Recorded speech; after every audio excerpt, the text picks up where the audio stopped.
Beri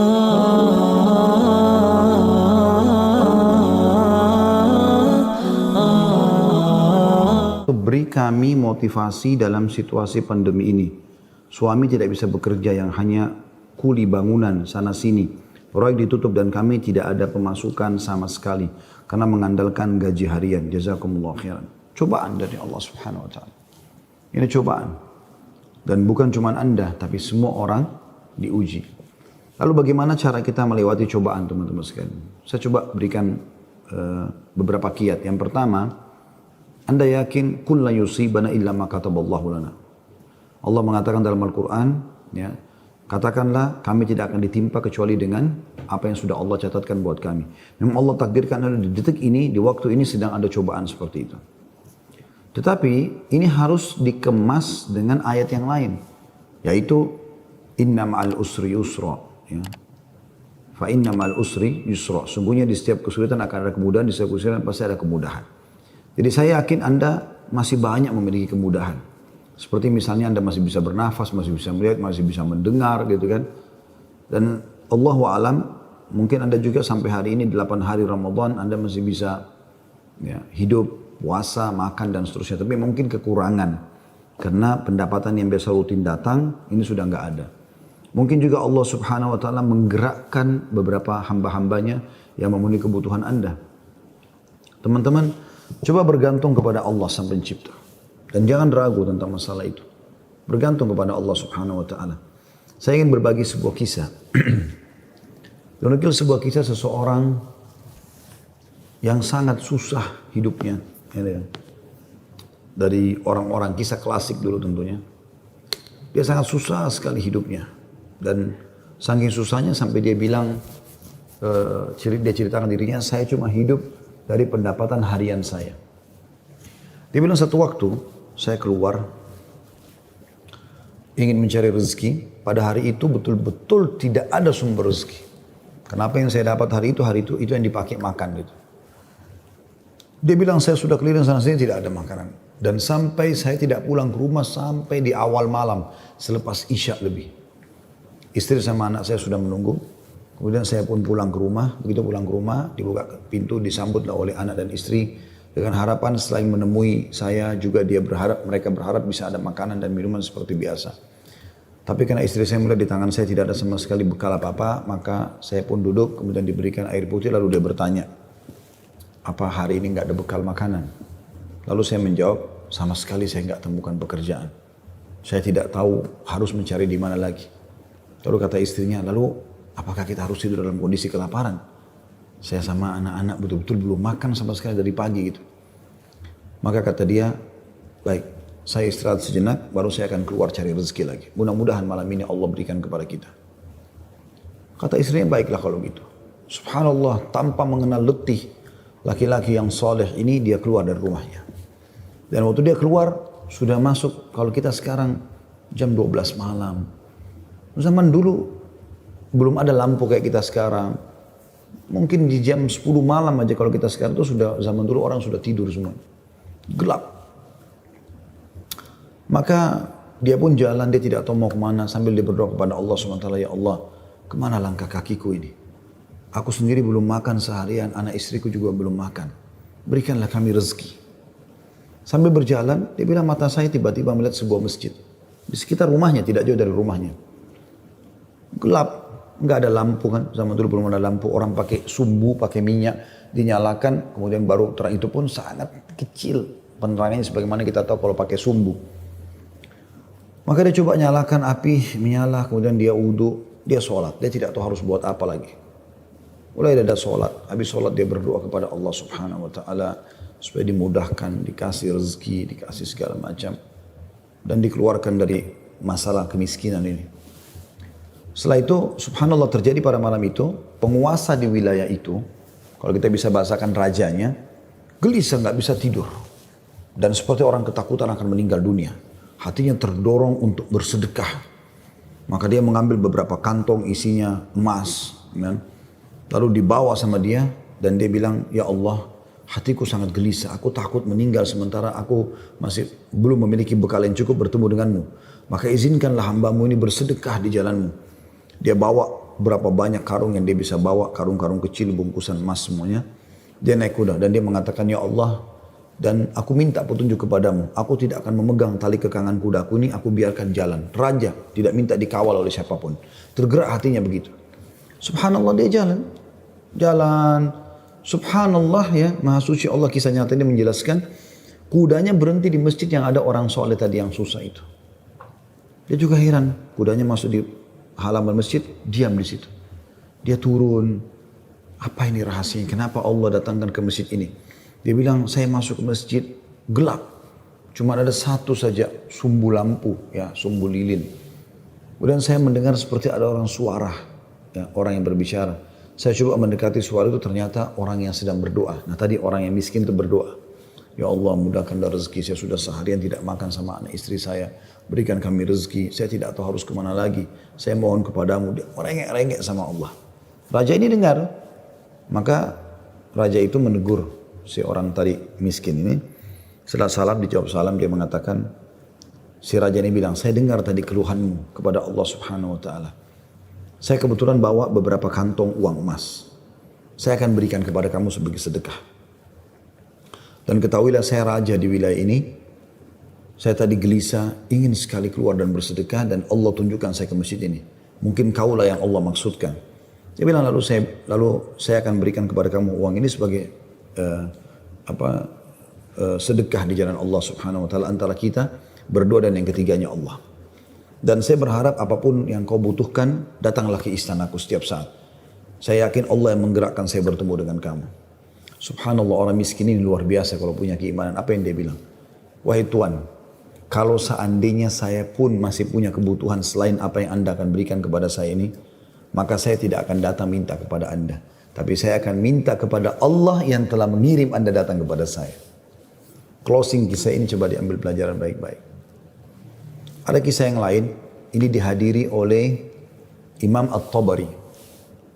Menukil kisah ini, pada saat itu Imam Tabari masih muda gitu. Ada seorang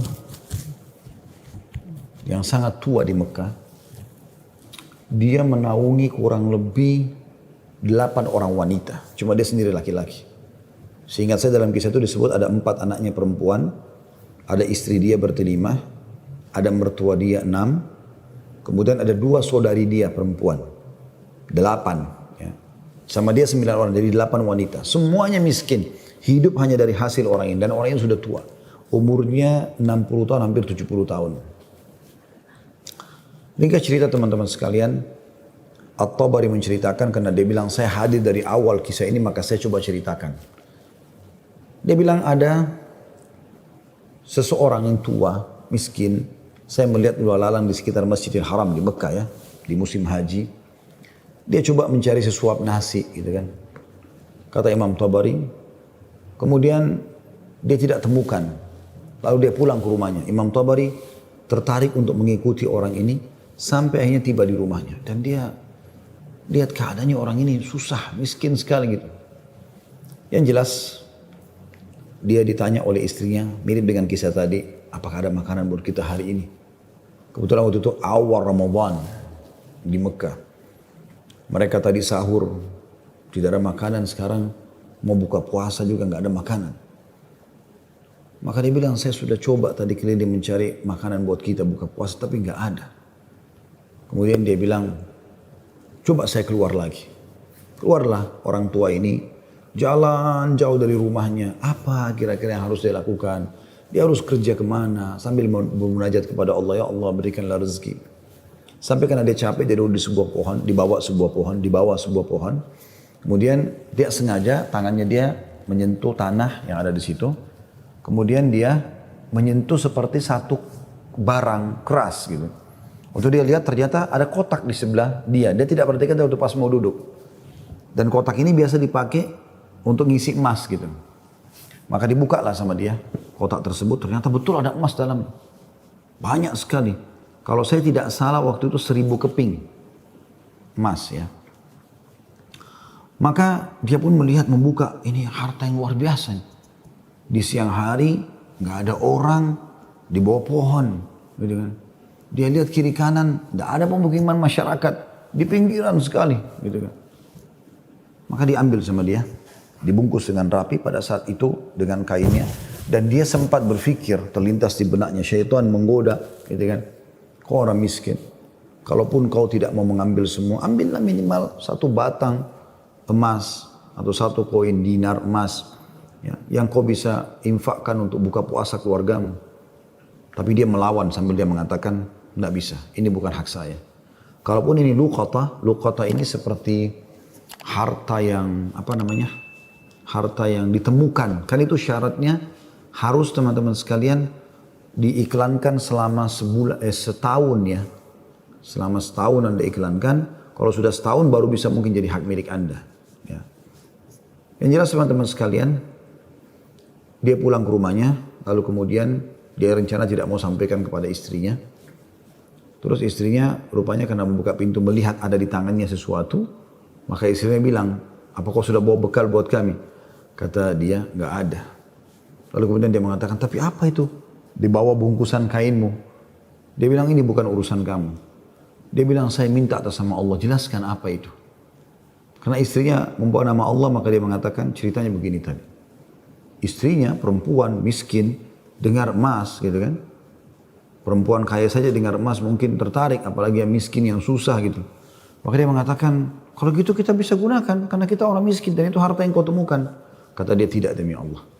Kalaupun ini kita bisa gunakan setelah 1 tahun kita iklankan. Tidak boleh sembarangan. Maka istrinya bilang, kalau begitu, mirip dengan tadi godaan awal syaitan.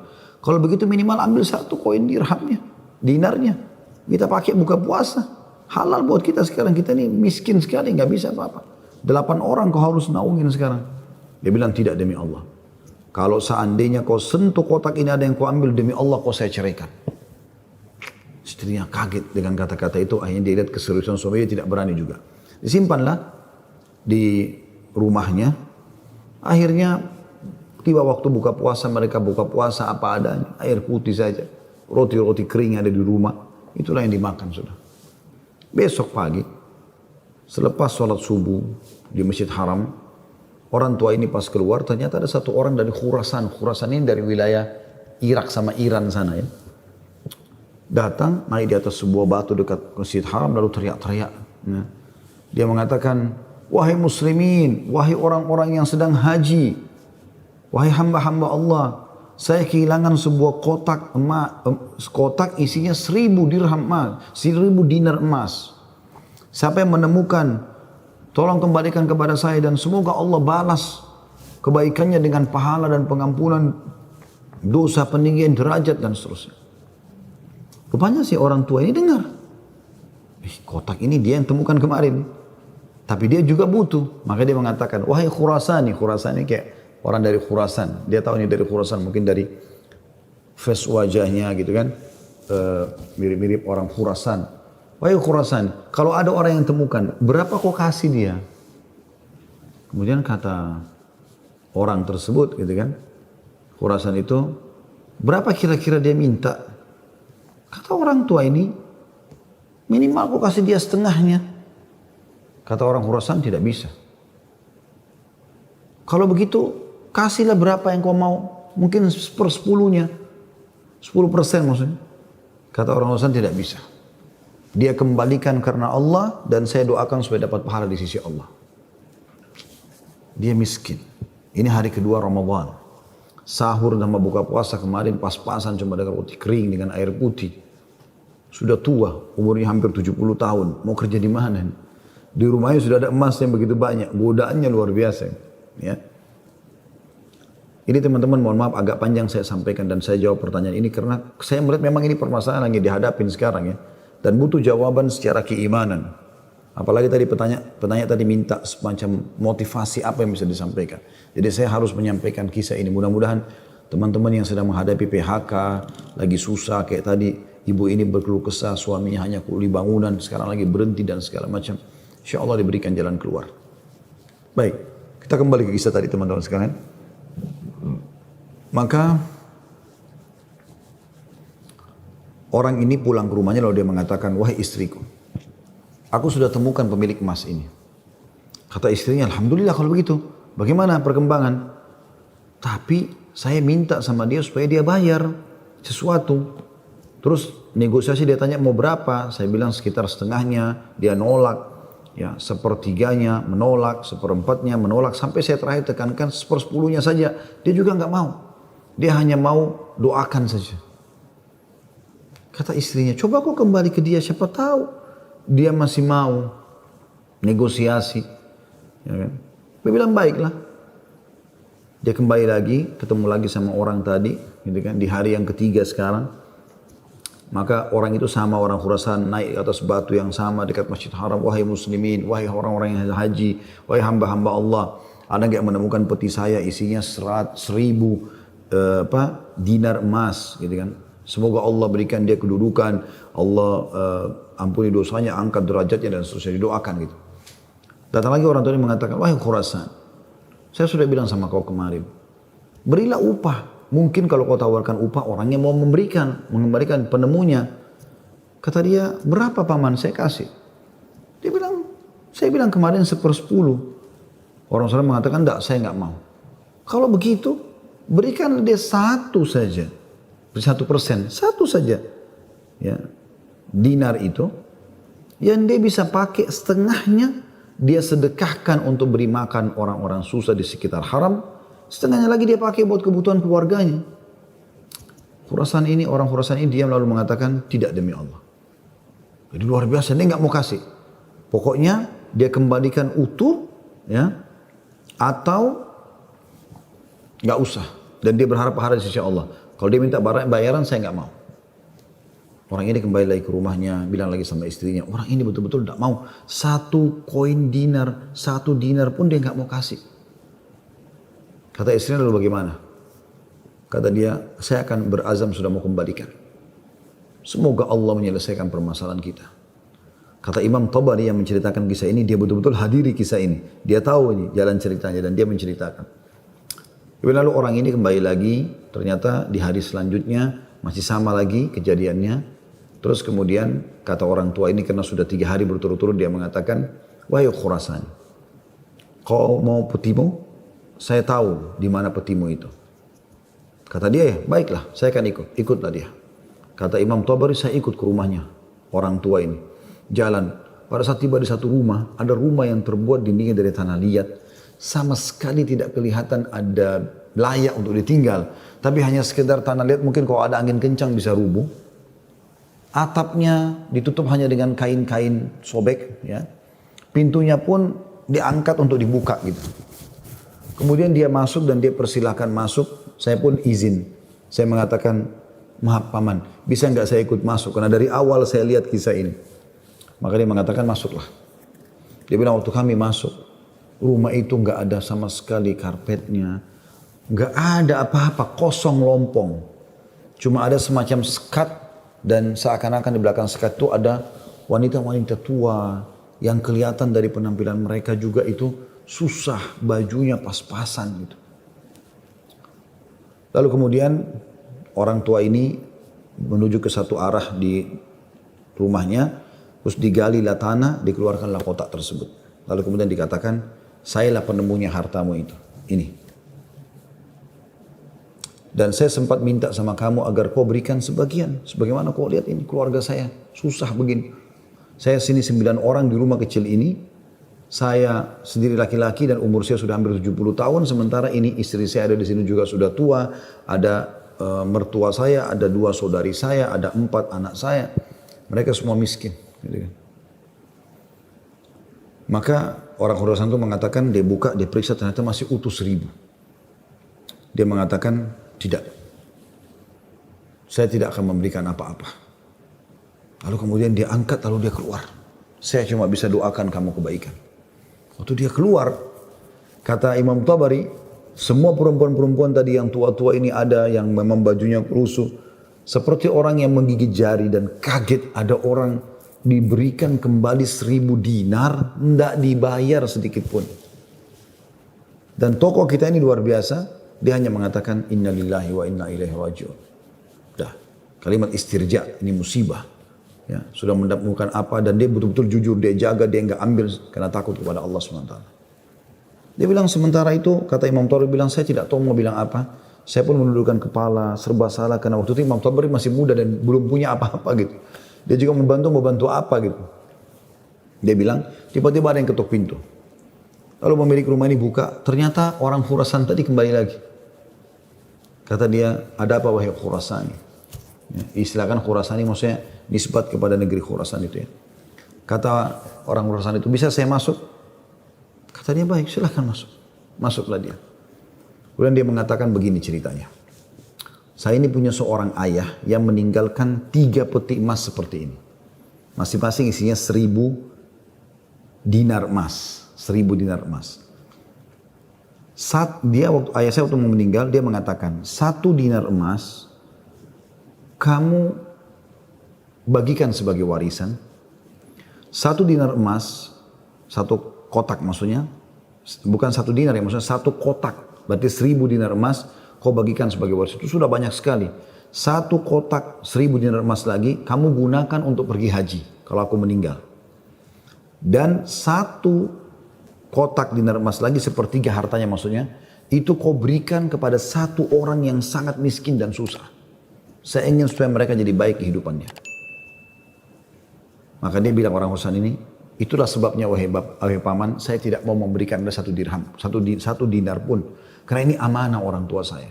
Tapi demi Allah, setelah saya keluar dari sini, saya tadinya memang mau menguji, mau melihat apakah Anda betul-betul susah atau tidak. Ternyata sudah saya lihat tempat Anda dan saya keluar, Anda pun tidak marah, tidak apa. Maka saya melihat Anda orang yang paling layak untuk menerima. Maka ambillah ini semua sedekah atas nama ayahku. Kata Imam Tabari, tiba-tiba orang itu taruh, kemudian dia lari, pergi. Saya berusaha mengejarnya, ingin mengucapkan terima kasih bersama pemilik rumah, kami sudah tidak bisa melihatnya, dia sudah hilang orang itu. Kemudian saya pun dipanggil kembali oleh pemilik rumah, duduk, kemudian dibukalah pada saat itu kotak itu, lalu mulai dia panggil ke-8 wanita yang ada di rumahnya itu. Kata Imam Tabari, demi Allah dia mulai membagi kepada kami rata. Semua, satu-satu perempuan dikasih 1, dilempar. Dan diduduk seperti orang yang duduk bersila. Jadi kain baju itu, ya habis itu biasanya kita tahu kalau kita bersila bisa ditaruh sesuatu ya. Maka mulai dia melempar dinar-dinar emas itu satu persatu. Kata Imam Tabari, ke dia juga 1, lalu dilempar ke saya juga 1. Karena jumlah kami 10, karena kan tadi mereka 9, orang ini sama 8 orang wanita sama Imam Tabari itu 10. Maka kami masing-masing mendapatkan ya 100 dinar. Kan 1000 kan? 100 dinar. 100 dinar banyak sekali udah. Gitu kan jumlahnya.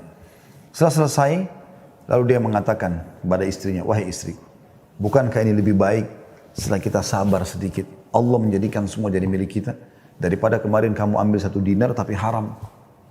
Kemudian dia balik kepada saya, kata Imam Tabari, dan dia mengatakan, demi Allah, baju ini yang saya pakai, dia bilang, hanya ini baju yang utuh di rumah kami. Sebagaimana kau lihat baju-baju ini semua yang dipakai oleh keluargaku, tidak ada yang layak dipakai sholat. Jadi kalau waktu sholat tiba, saya sholat dulu, kemudian saya sembunyi di satu tempat, baju ini saya buka, dipakai oleh istri saya, dipakai sholat. Habis itu dibuka, dipakai sholat oleh mertua saya, dibuka, dipakai sholat oleh saudari saya, oleh anak saya. 1 baju. Kata Imam Tabari, saya berterima kasih padanya, kemudian saya pergi. Saya menemukan harta itu sangat berkah dalam hidup saya, dia bilang. Dan saya pada saat itu ingin berterima kasih, saya ingin membeli sesuatu yang bisa dipakai buka puasa, maksudnya datang ke tempatnya dia. Saya temukan ternyata perempuan-perempuan yang tadinya mereka bajunya kumuh, sudah berganti baju, mereka bawa makanan-makanan, mereka buka puasa dengan light. Kemudian saya pulang, dia bilang, kata Imam Tabari. Beberapa tahun kemudian saya datang lagi ke Mekah, saya datang ke alamat yang sama, rumah itu sudah tidak ada, saya cari tahu ternyata orang tua ini sudah meninggal, dan saya temukan anak-anaknya yang perempuan 4 itu semua menikah dengan tokoh-tokoh masyarakat Mekah, orang-orang kaya, dan keluarga mereka menjadi orang yang mampu semuanya.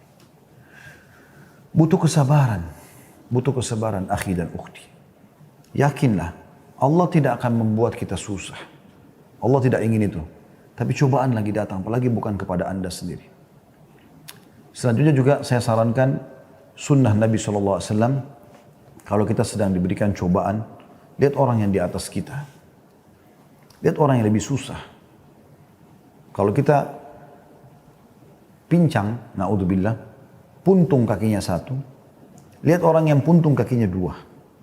Puntung kakinya dua, lihat orang yang juga puntung tangannya. Puntung kaki dan tangannya, lihat orang yang buta. Selalu orang yang lebih susah. Sehingga kita selalu tahu nikmat Allah begitu besar kepada kita.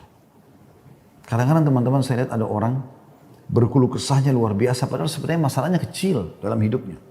Masalahnya masih bisa dia laluin, tapi dia besar-besarkan masalah itu. Sehingga akhirnya dia tidak bisa melalui cobaan dengan baik. Apa kata Umar radhiyallahu anhu tentang masalah ini? Orang yang Allah berikan cobaan kepada dia dan pasti Allah akan uji hamba-hambanya. Sebagaimana Allah jelaskan dalam surah Al-Baqarah, ya, ayat 155 ya. A'udzubillahi minasyaitonirrajim. وَلَنَبْلُوَنَّكُمْ بِشَيْءٍ مِنَ الْخَوْفِ. Kami pasti akan menguji kalian dengan sedikit takut. Minal khawfi wal ju', rasa lapar. Wa naqsi minal amwali wal anfusi wath thamarat, dan kekurangan jiwa. Yang orang kita cintai meninggal, harta juga kurang, hasil panen juga kurang, pekerjaan tidak ada, di PHK kayak sekarang masa pandemi. Wa basyirus sabirin, dan sampaikan berita-berita kepada orang-orang yang sabar. Siapa mereka ya Allah? 156-nya. Alladzina idza asabathum musibatun qalu inna lillahi wa inna ilaihi raji'un. Mereka yang kalau ditimpa musibah mereka mengatakan kami milik Allah, kami akan kembali kepada Allah.